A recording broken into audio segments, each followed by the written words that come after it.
Welcome to the Good Divorce Show. Not every divorce needs to end in disaster. It's time to see divorce in another perspective.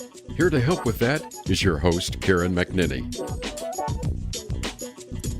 Hello and welcome to the Good Divorce Show. I'm your host, Karen McNinney, where we help you find a path that's less destructive, less dismal, and hopefully with less debt as well. We know divorce can be a very heavy load for most folks out there, and we are here to help you find your path to a good divorce.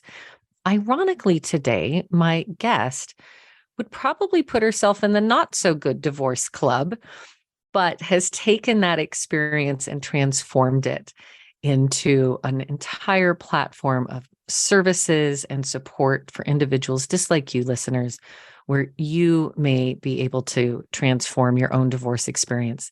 Joining me today is Jill Barnett Kaufman. She is a licensed clinical social worker, a licensed therapist, divorce coach, author, and co-parenting expert. And as I mentioned, after going through her own difficult divorce, she made it her life's mission to help others not to have it so difficult. Her book you can find online, I'm Getting Divorced, Now What? And her transformative group coaching programs help parents navigate the overwhelming process of divorce with less stress, more confidence, and just a greater sense of peace, which sounds awesome. And I'm also happy to report, even after 10 years post-divorce now, Jill is recently remarried, mother of 3 adult children and 3 adult stepchildren. Welcome to the show, Jill. Thank you so much for having me, Karen. My pleasure. Take us back in time. I think as we begin talking about the good divorce, sometimes people think, who are all these folks who didn't have any challenges or any struggles and suddenly they're enjoying graduation together? And that it is not an on-off switch. It's a dimmer switch of evolution. And we'd like to hear a little bit about the journey that you came through. Sure. So yes, in the very beginning, it was good. We both decided we were going to do this amicably and, we had really good intentions. But then I hired. And I'm going to clarify, I should have done this first because I think people are always curious, were you married for 2 weeks or 2 years? Sort of the context of. So we were married for 20 years, in long-term marriage, 3 kids. At the time they were 18, 16, and 12. We did have really good intentions that we wanted to divorce amicably, but I didn't really know what I was doing, not thinking clearly, and I hired an attorney. And when he found out I hired an attorney, he hired an attorney. And we were off to the bad divorce. Isn't it amazing? We need our legal system to guide us through the complex journey, but I do think there can be a propensity for lawyers to hijack the story. Yeah. And I don't blame my attorney 100% because she was really trying to help me. But like you said, she wanted me to get what I was entitled to. And it really didn't work with my ex. It was very confrontational during that time. Oh, I'm so sorry to hear that. Yeah. So, but, like you said, we did come out of it. And the way I came out of it was not listening to my attorney. She actually made me sign something that said, I do not advise you to take this deal. And I did. We finalized our divorce and, over 10 years later, I'm perfectly happy with the deal. So, I figured out how to get through my divorce, very painfully, but I figured it out. And that's what I help other people do without the pain, because you don't need to have that much pain. And I think that's a great reminder for our listeners that, one, we're trying to help people skip over the painful parts and know that there is a long arc to these stories. You're 10 years post-divorce. Let's just leap ahead real quick. How would you describe the relationship today? Oh, we get along great. We just celebrated my son's graduation from college in end of April. He graduated from University of Michigan. And I was there with my husband, and he was there with his girlfriend and his parents. And we spent the whole weekend together, every meal, everything. And we get along really well. Oh, that is wonderful. We're going to hear more about how the family looks currently. But even in the midst of divorce, those events like graduations and bar mitzvahs and weddings, they're still happening. And often as a family, we still have to show up. Take us back to one of those struggling moments. So my youngest was getting having his bar mitzvah as we were negotiating our divorce. We were living in the same house, which is those are challenging. Oh, not fun times, especially when you're not getting along. Then when we were talking about the bar mitzvah, he just did not think that it would be something to celebrate as we're going through divorce. He had a different point of view. He wanted to be very small, just family.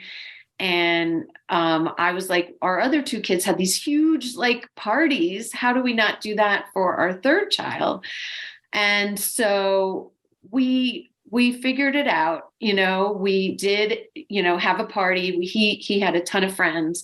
So we focused on the kids' friends, and we invited some of the adults too. And it ended up to be a good experience for him, so that was the main focus. I mean, we were both not the happiest of people, but we put on a good show, and he had a great time, and we got through it. But, you have to deal with that kind of stuff.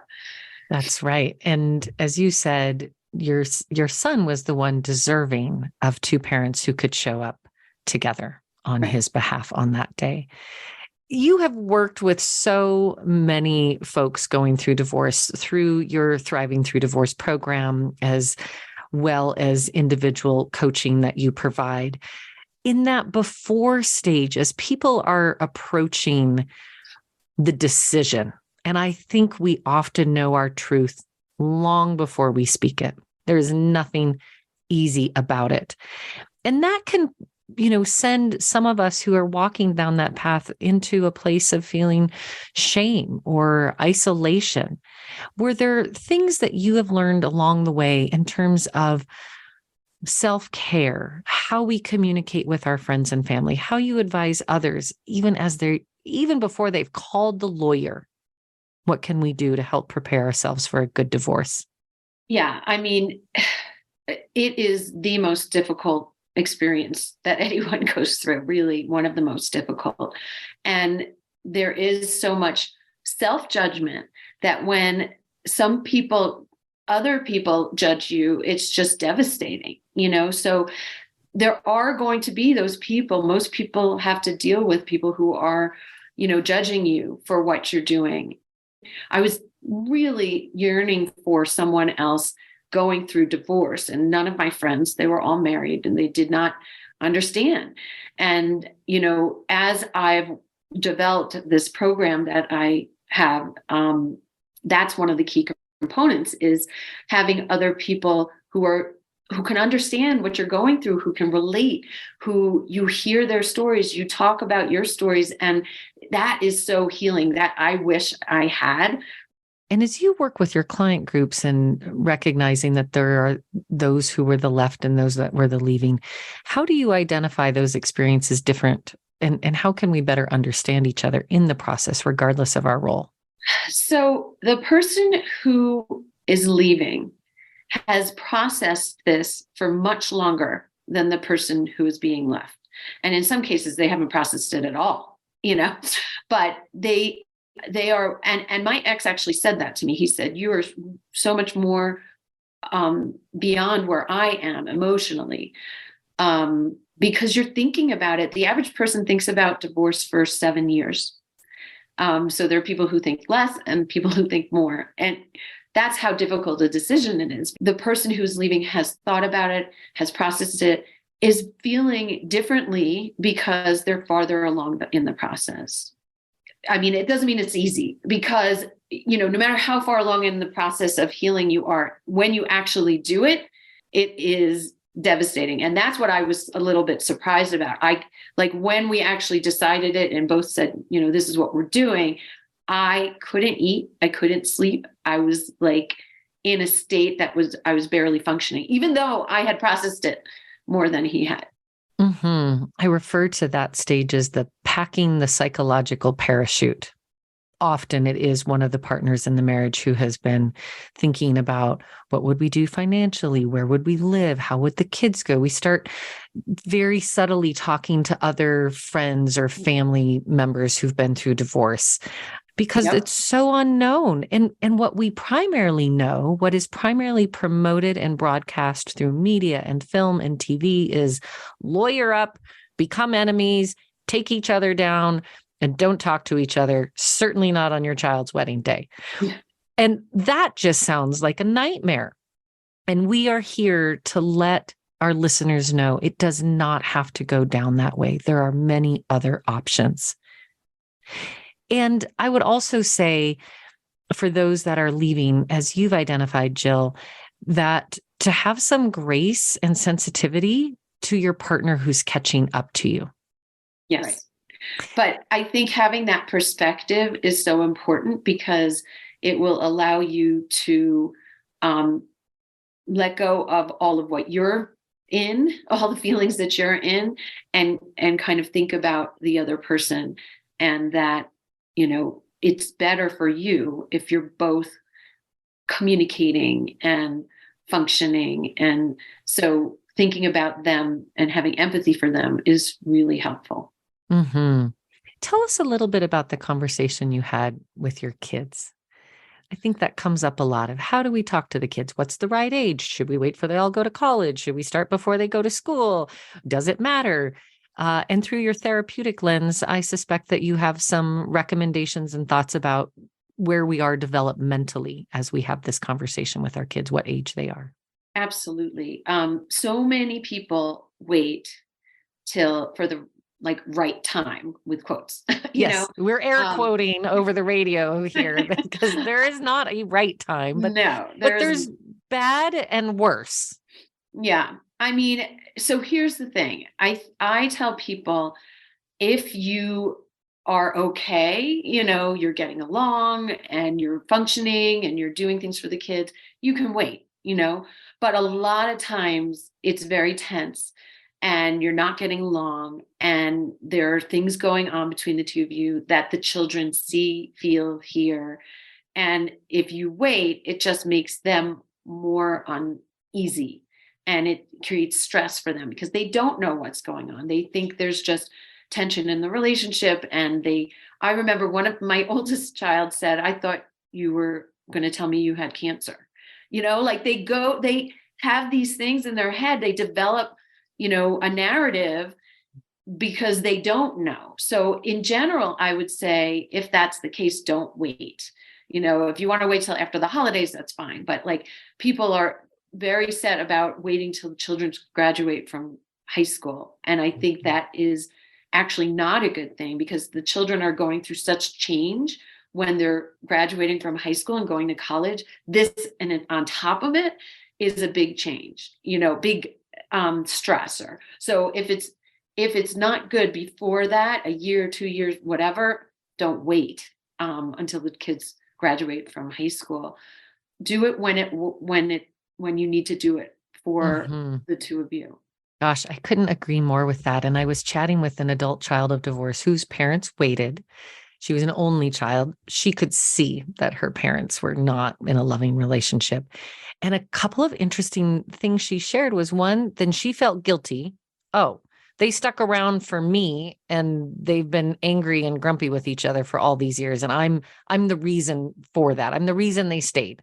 Right. And that doesn't feel good. That feels like an enormous burden and responsibility.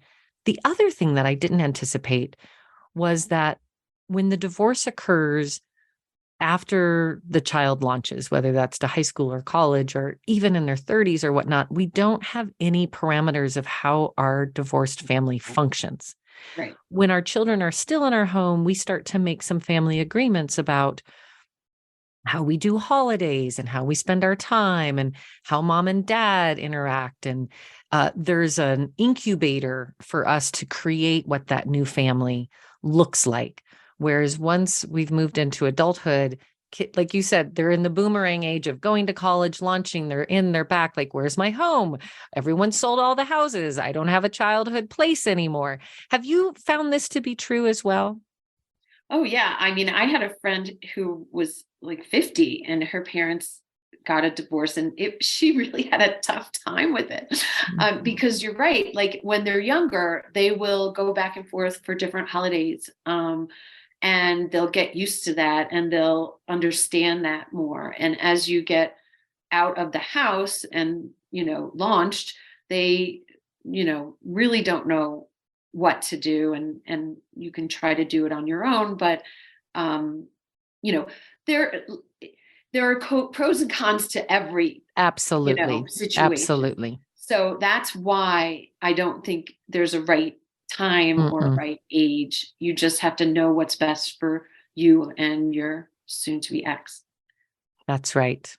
And when we come back, we're going to talk a little bit about inside the divorce process, and also what from your experience has brought you to this really important work that you're doing now, Jill, on behalf of divorcing individuals, really in all stages of the journey.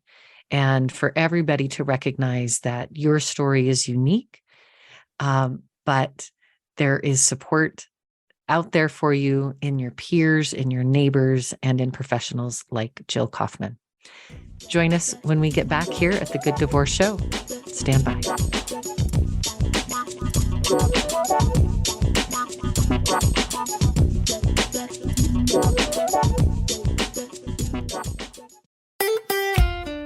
Follow Voice America at facebook.com/Voice America for juicy updates from your favorite radio shows and podcasts.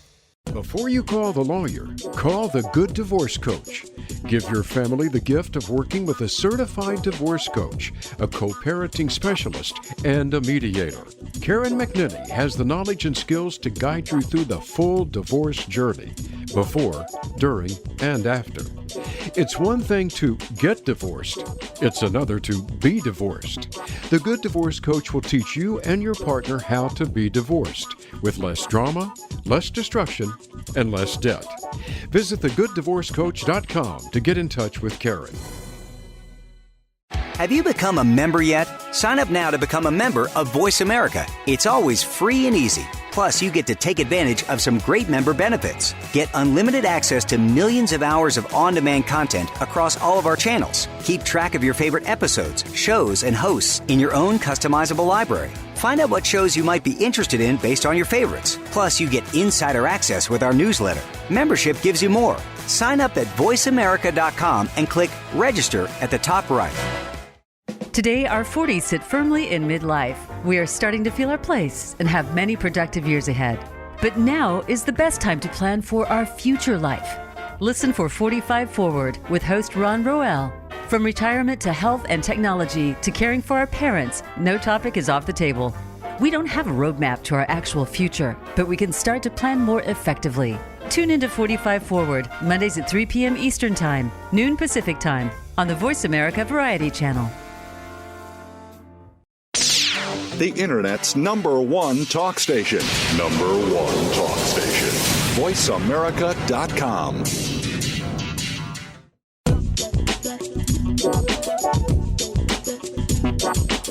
Welcome back to the Good Divorce Show with Karen McNinney. Have a question for Karen or her guests? Join us on the show at 866-472-5788. That's 866-472-5788. Now, back to the show with Karen.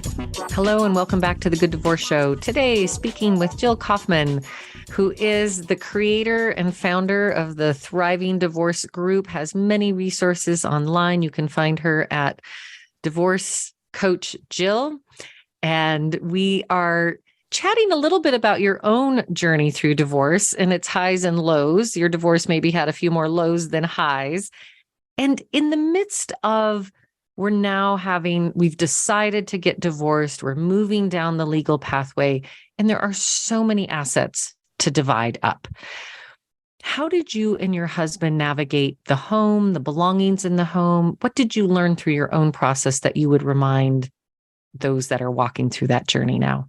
Right. So I wanted to get it over as soon as possible because it's so hard to live in the same house with your person you're going through a divorce with. And we put the house on the market. It wasn't a great market. And we got 3 offers that were below our asking price. And I was like, great, we're going to take one of these offers. And my ex-husband said, no way. And I was devastated. I mean, it was so awful. I was like, we are never going to sell this house at this price. I am going to be in this house with him in a horrible situation, bad for my kids. I mean, I was just so devastated. And after a little while, of me trying to offer money to make up the difference that we were not going to get from the other people, and my lawyers telling me, no, don't do that. And I was just desperate, I realized that he wanted to stay in the house. And I didn't want to move out of my marital home because I felt like that would be weird for my children, that, he would be in the marital home and they would be with him and I wouldn't be. But then I realized that he just didn't see himself putting together a home, and that home was already put together and he was comfortable there, and he really needed emotionally, I think, to stay in the house. And once I recognized that, and I looked around, I found a house 2 blocks away, a much smaller house, a house that I was closer to town. I just loved this house. I was like, I'm going to do this. It's going to be okay. And it's not about how big or small or where your house is or how long you've been in the house. It's what memories you make when you're there. And, he made great memories in that house. And so, I wish I had the foresight to know how it would turn out, because and this is what I try to share with my clients, is it does turn out okay. You can't see it when you're going through it. It's so hard to see what's happening, a year from now, but you have to try to have perspective. I help people with that all the time. And then there's all the stuff in the house. And it's extraordinary what people will start battling over. Yeah. The ugly couch that no one liked. It reminds me of the wagon wheel and When Harry Met Sally. When Harry Met Sally. The reminder is that there is abundance that will be found and will happen. And the battle that you're fighting over, always asking that question, is this going to matter in 5 days, 5 weeks, 5 months, 5 years? It's amazing how much just starts not mattering at all, and the damage that we can do to the relationship on our way out the door. Right. I remind people the marriage is ending or has ended. But if you share children, the relationship has not ended. That is a forever relationship. So in the same way that we talk about fighting for our marriages and going to the counseling and getting all the experts, and we're going to fight for it and we're going to survive this, what if we took that same energy once the decision of divorce was made and said, I'm fighting for the good divorce.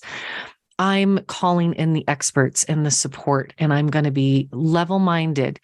I'm going to put my best self into this conversation, and there's going to be pain and loss and hurt, but that we don't have to only operate from that place of scarcity.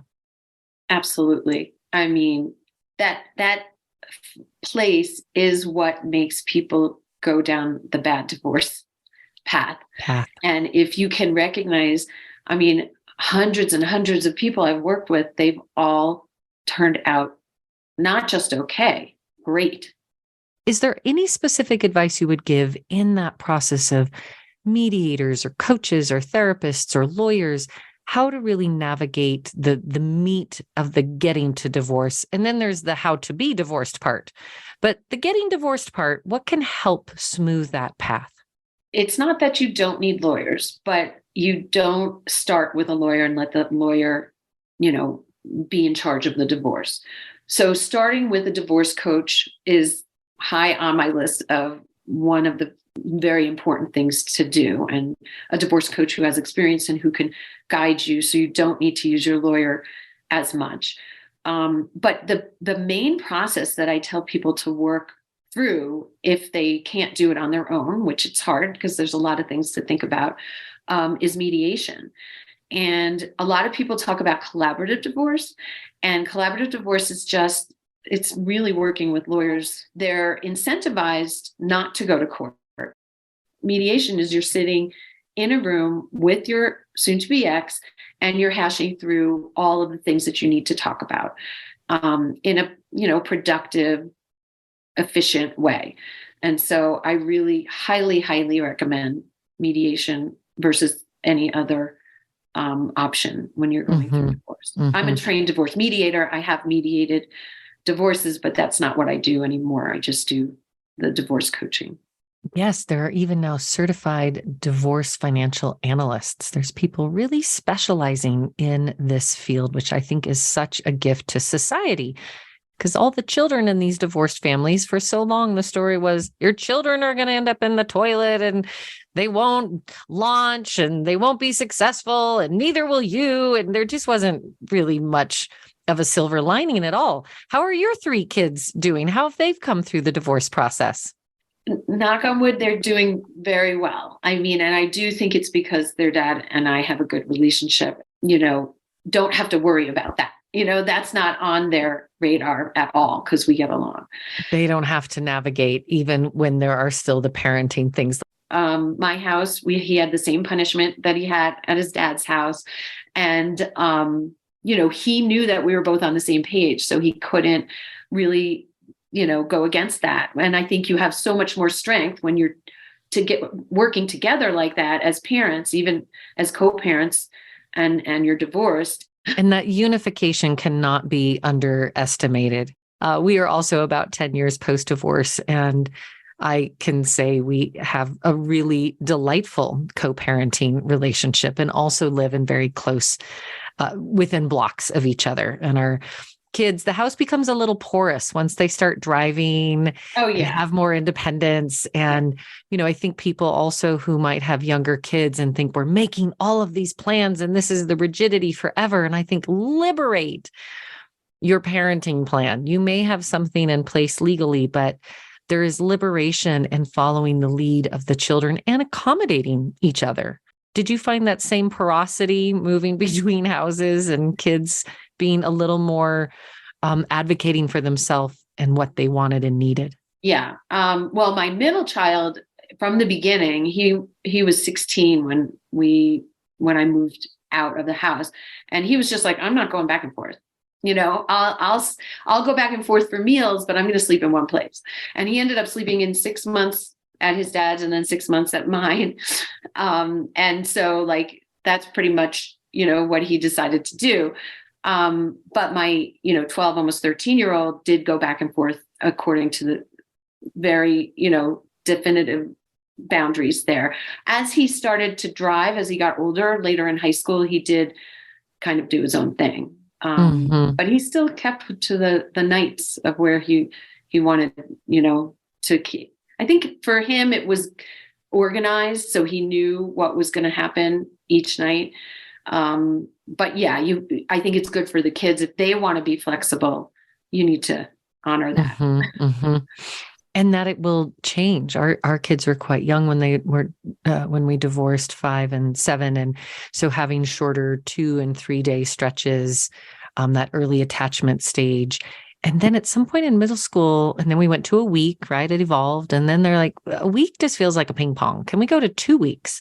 And we had a family conversation. And then here's your son saying, I'm not moving all my stuff all the time. This was your plan, not mine. And it is disruptive. And I think that's another reminder when we talk about home life for parents to recognize that this is your responsibility and your decision making. And when I hear parents being frustrated, like, oh, they forgot their tennis shoes and, oh, we don't have the homework assignment. And well, why is that still on your mom's refrigerator and not here? And I just think, give it a whirl. Living in multiple locations, there's a lot to keep track of, and really encouraging parents to take a lead on the system, the communication, the gear, particularly when your kids are young. That's on us. Yeah, absolutely.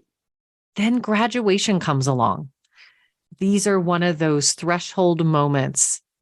I remind people you do have a forever relationship if you share children. You will share the graduations, the grandbabies, the weddings, and the funerals. What did graduation day look like with your youngest son? Oh, it was great because I just wanted, I knew maybe it was your middle son. No, Sorry. it's my youngest. Yeah. Okay. And I did this for him because it was very, I knew all of his friends and he was very close with a lot of people. So I was like, I'm doing a big party for you in my backyard. I rented a tent and I didn't really ask his dad about it, but then his dad found out about it and he's like, I want to do that with you. So he split the cost with me. He threw it with me. All of his family was there. My family was there.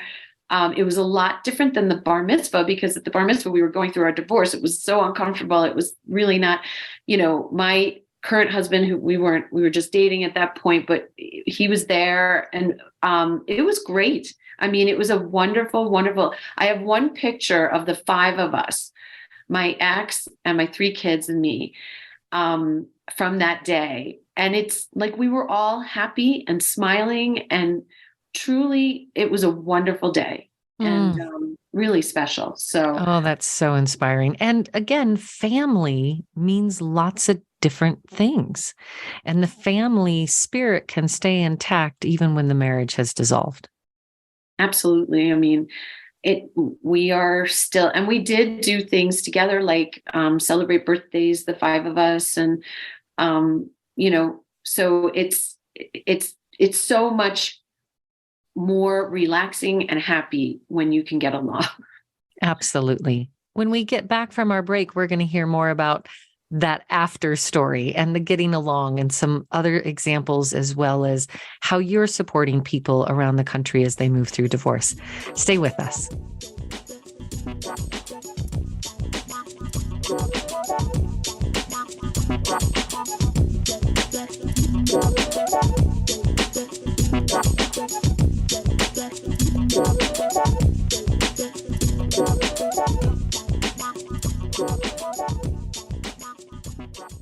Before you call the lawyer, call the Good Divorce Coach. Give your family the gift of working with a certified divorce coach, a co-parenting specialist, and a mediator. Karen McNinney has the knowledge and skills to guide you through the full divorce journey, before, during, and after. It's one thing to get divorced. It's another to be divorced. The Good Divorce Coach will teach you and your partner how to be divorced with less drama, less destruction, and less debt. Visit thegooddivorcecoach.com to get in touch with Karen. Voice America is on LinkedIn. Connect with us today. Tune in to The Patricia Raskin Show on voiceamerica.com every Monday at 2 p.m. Eastern Time and 11 a.m. Pacific Time. This is the program that helps you turn obstacles into opportunities, challenges into solutions, and find answers to tough questions with the award-winning powerhouse voice of radio, Patricia Raskin. So tune in and call in to The Patricia Raskin Show, Mondays at 2 p.m. Eastern Time and 11 a.m. Pacific Time, right here on the Voice America Variety Channel. Voice America programs are now available on your favorite connected device, including Amazon, Alexa, and Google Home. Through streams with Apple Podcasts, TuneIn, and iHeartRadio, listening to your favorite show is as easy as saying the show name followed by the word podcast. Hey, Alexa, play Finding Your Frequency podcast. If that doesn't work, try adding on TuneIn or on iHeartRadio or on Apple Podcasts. The Internet's #1 talk station. #1 talk station. VoiceAmerica.com.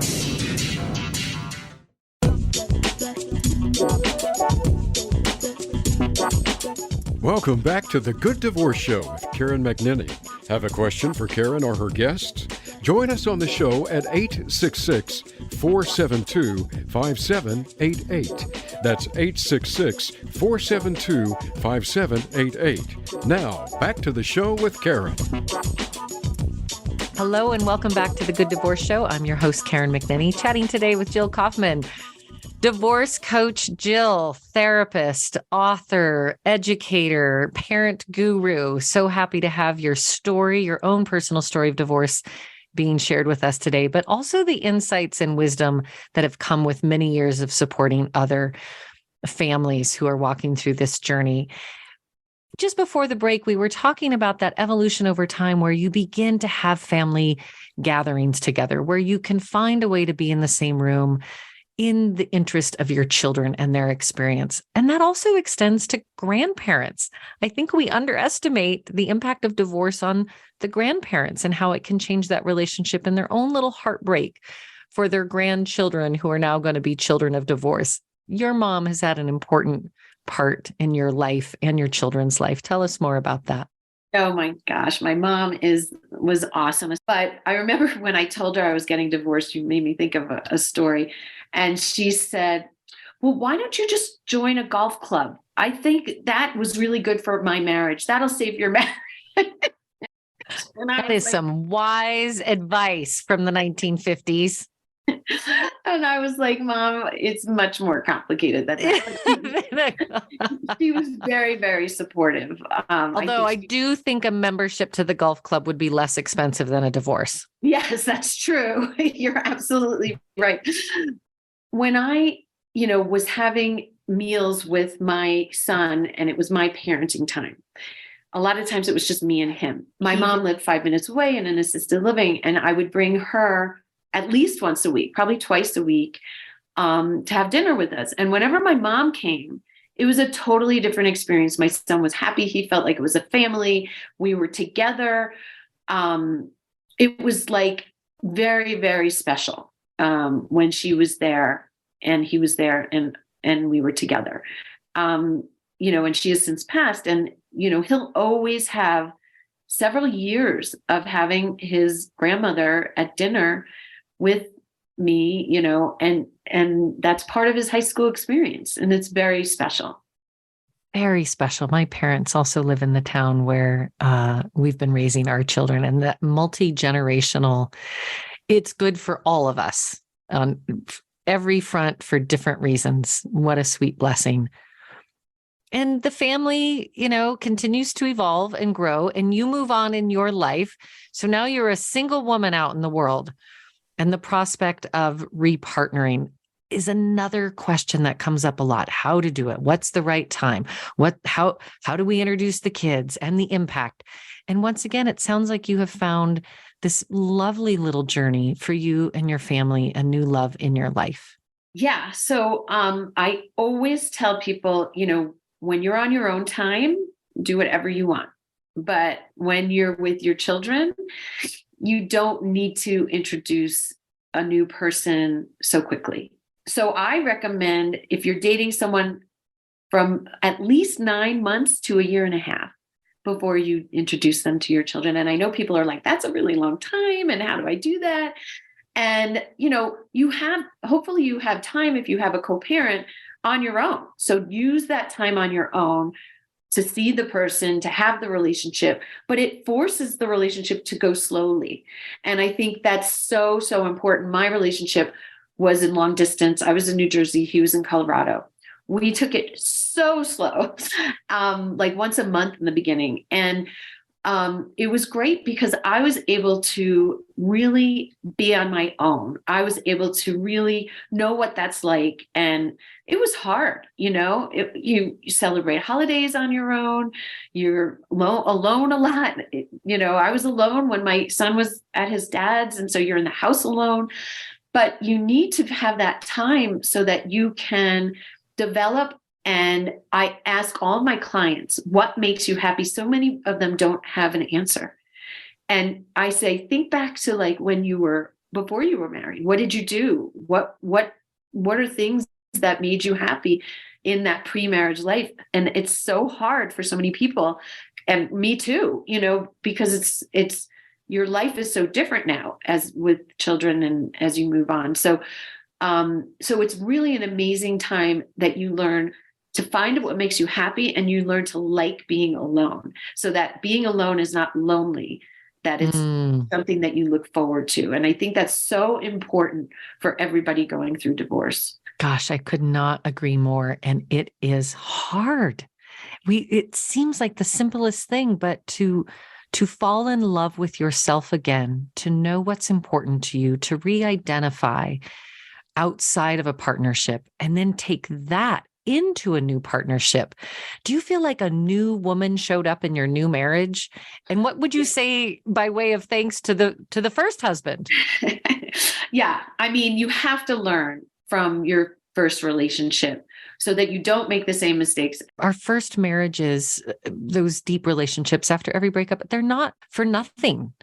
There was a love story. There's often children that came from love, and it is a classroom.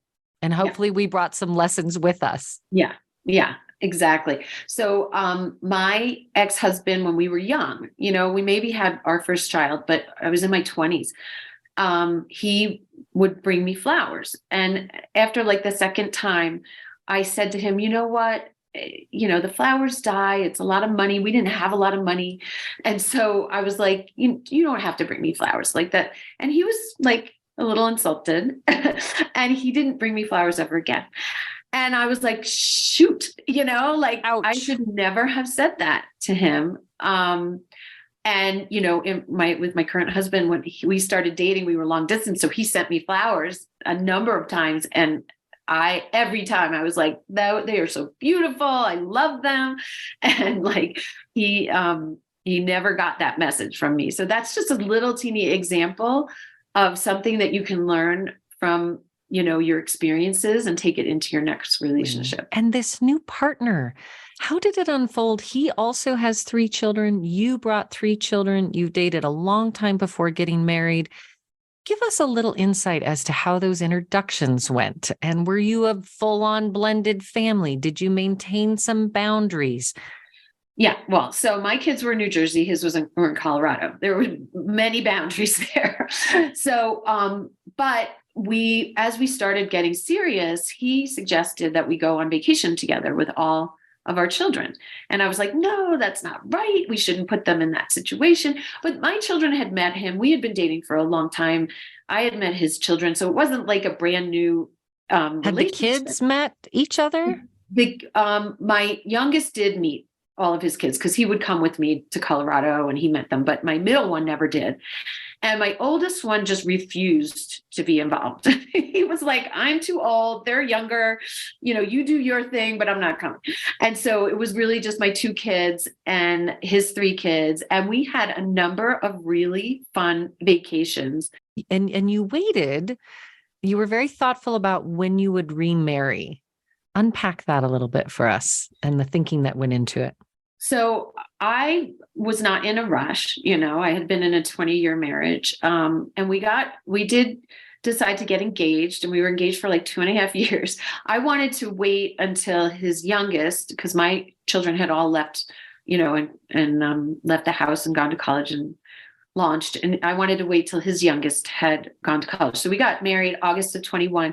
His youngest went to college September of 2021. So it was planned that way because we didn't have like the typical blended family where we all lived together. And, that's fine if people want to do that. I just didn't want that. I wanted us to have very different, and I was with his children a lot more once my children weren't there. Mm-hmm. And I did spend a lot of time with them before they left for college, but we never had all the children in the house together, but we do see each other. We just spent Christmas together with all the crazy flight cancellations. We all made it.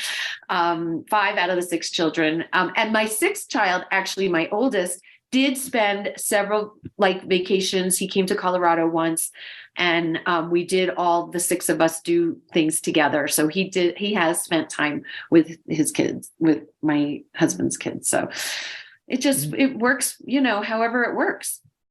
Isn't that the truth?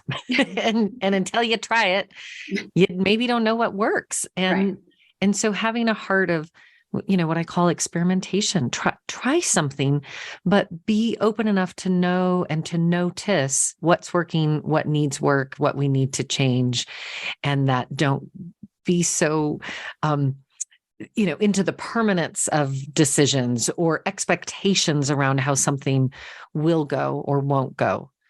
Absolutely. Always curious. You were sharing with us how your ex-husband and you over time developed, a really healthy relationship, really great co-parenting and unified. What happens when the new fella shows up on the scene and you start vacationing and then you get married? How did that impact, if at all, your co-parenting relationship? So I had a unique situation. My ex-husband went to college with me, and so did my current husband. And my ex-husband knew him and really liked him. Get out of town. What are the chances? Right. So when it really was not any kind of stressful situation, he already knew him. He liked him. He's very positive about him interacting with, our kids. And so I was lucky in that respect. So. Oh, that's so fortunate. And you now also live in 2 locations, not unlike a child of divorce. Yes. Yes. We spend spring and fall in Princeton, New Jersey, and winter and summer in the mountains in Colorado. So he gets to see, he's actually skiing right now with his son. And when we're in Princeton, we get to see more of my kids. One of my kids is in Chicago, one's in New York, one's in Rochester, but we do see, each of our kids when we're at each house more. So you make the rounds. Yeah. And you got bonus children out of the deal. Yes. Yeah. It's great. It remind people that bonus parents and children, and that these families can grow. Again, it's not about taking away in the scarcity model, but really looking at the abundance of what is ahead. Yeah. There's an interesting story. So my youngest was really into sports. My older 2, not into sports at all. And one of my husband's sons, his middle one, is into sports. So he always wanted to have a brother who he could watch sports with and do sporting things. And now he's got a stepbrother who he can do that with. So, and it's funny because his older and younger children really bond with my middle son. So there's more people to kind of get along with. And it's interesting to see the dynamic. Oh, that's beautiful. That makes my heart just sort of happy and excited for all of them, that they found each other through this path that, again, none of us would necessarily choose, but we can choose what we make of it. You're such an expert in the field, Jill, but what do you know now that you wish you had known when you started down the divorce path? I think the biggest thing is that everybody would be okay. Like my kids, I was really, really worried. And we went through some rough years, I have to say. Sure. We all went through some really rough years, but they're all doing really, knock on wood, really well. And that was my biggest worry. Would they be okay? And kids are okay if their parents are okay. And so it's really important for parents to do whatever they need to do to be okay, to get the support that they need. It's not an extravagance to have a divorce coach. It's not an extravagance to have a therapist, if that's what you need. Those things are so important for your children. And you speak such truth. When the parents are doing okay, the kids do okay. And I've always been a believer, divorce isn't what screws up kids. Bad behaving adults is what screws up kids. Yeah. I mean, there's research to validate that. So it's not just what you think. Oh, good. I appreciate the backup. Tell us about how we find you, the resources, what you have done in your own professional pursuits to create more soft landings for families moving through divorce.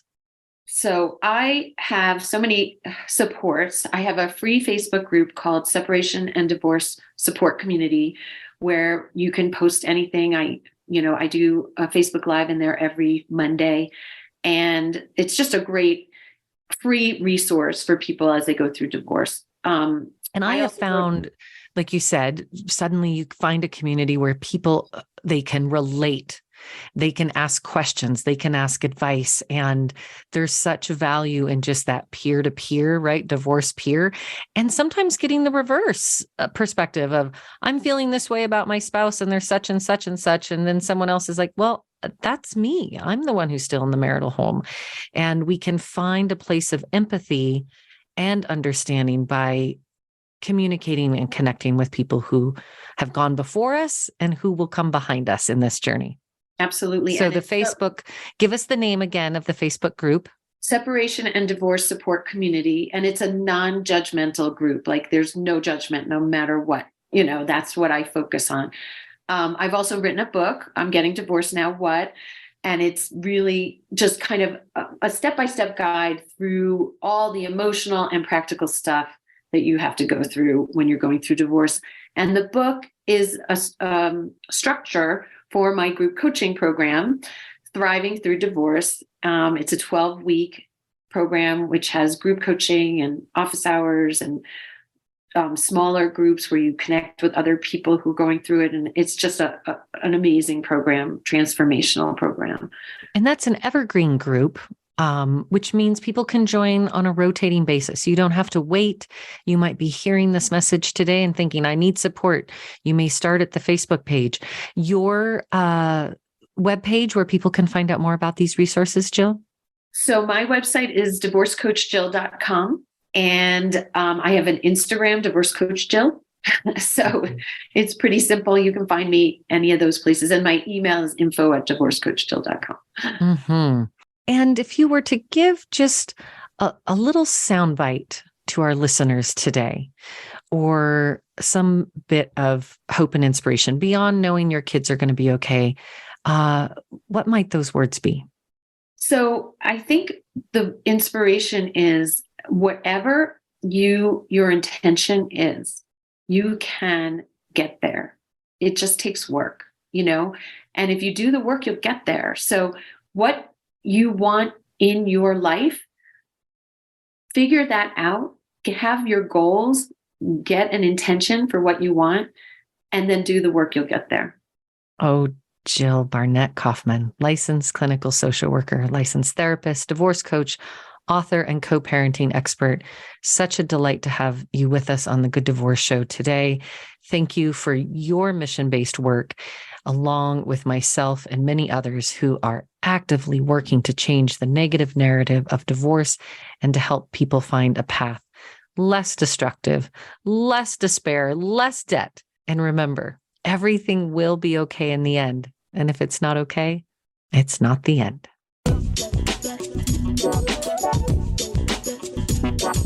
Thanks for listening to today's episode of The Good Divorce Show.